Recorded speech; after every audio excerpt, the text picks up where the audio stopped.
Today, I want to talk to you about building an appreciating asset that makes marketing, sales, and delivery easier as a property developer. Now, I'm speaking to the property developer that's entrepreneurial, that knows that at every corner that they turn in their business, every area that they look at, they are the bottleneck.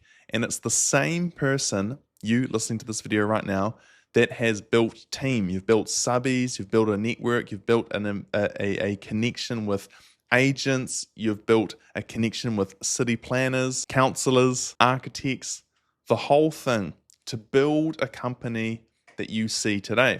Now, your appreciating asset currently is the company that you have because you can build and deliver homes. The new appreciating asset for you as a property developer is something that you've overlooked. You're very well aware of brand. You're very well aware of using a marketing agency. You're very well aware of doing the practical and functional things that everyone's done since day one to bring properties to the market.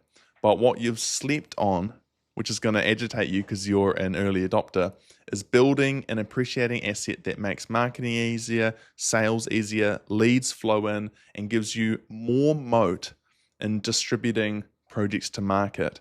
And I'm not talking about fancy AI tool. I'm not talking about using the best sales agency. I'm talking about building a personal brand. Personal brands for property developers are one of the greatest assets that you could invest in today and reward yourself with fruit 12, 24, 36 months from now. Because brands never sleep, personal brands never take sick leave.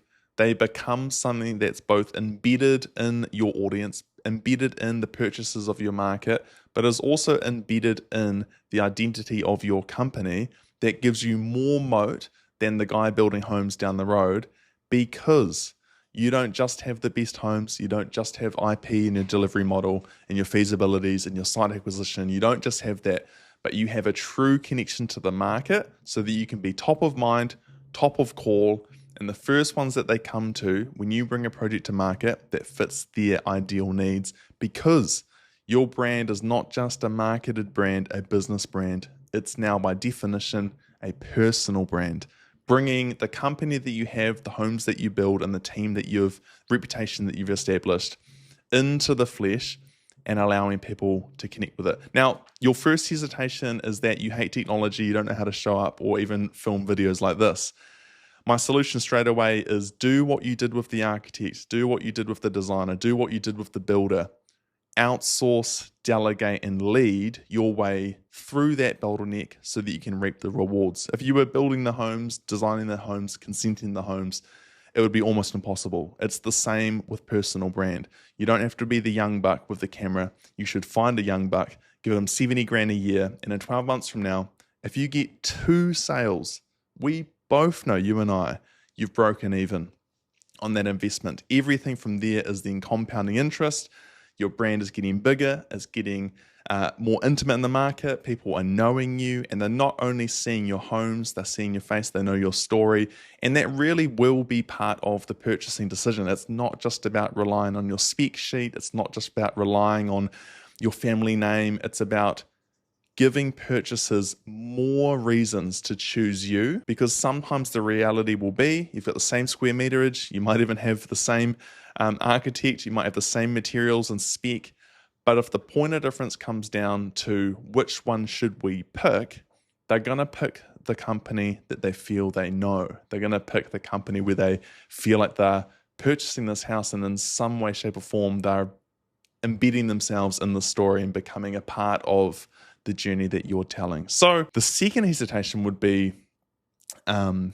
is it worth it? And I've kind of addressed it earlier, is that if you build any asset, whether it's a connection with agents, whether it's Facebook ads, Google ads, SEO, whatever it is, you know that as an entrepreneur and as a property developer, if you can build an asset that brings you more exposure leads and sales, it's a worthy investment. So treat it just like an agent with comms. Treat it just like a marketing strategy with ad spend. Treat it just like one of the property marketplace portals.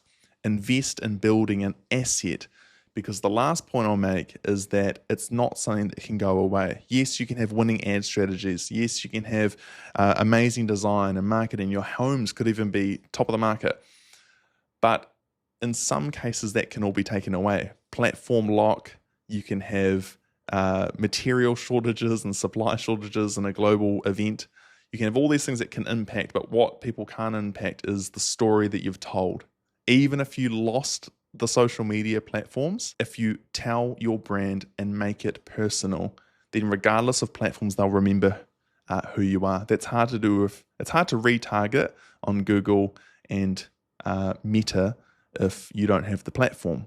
Whereas if you have a personal brand, your story is in their world. So just a bit of an encouragement, bit of a challenge. There are not enough property developers or even property development companies or C-suite execs within brands building a personal brand. Imagine this, you have 3 of you do it in the company, in the organization. You've got 3 appreciating assets. They're going to bring in leads, bring in awareness, and they will bring in sales. So here's your challenge. 12 months from now, I'm looking forward to seeing property developers and I'm looking forward to markets knowing about the story of those developers. See ya.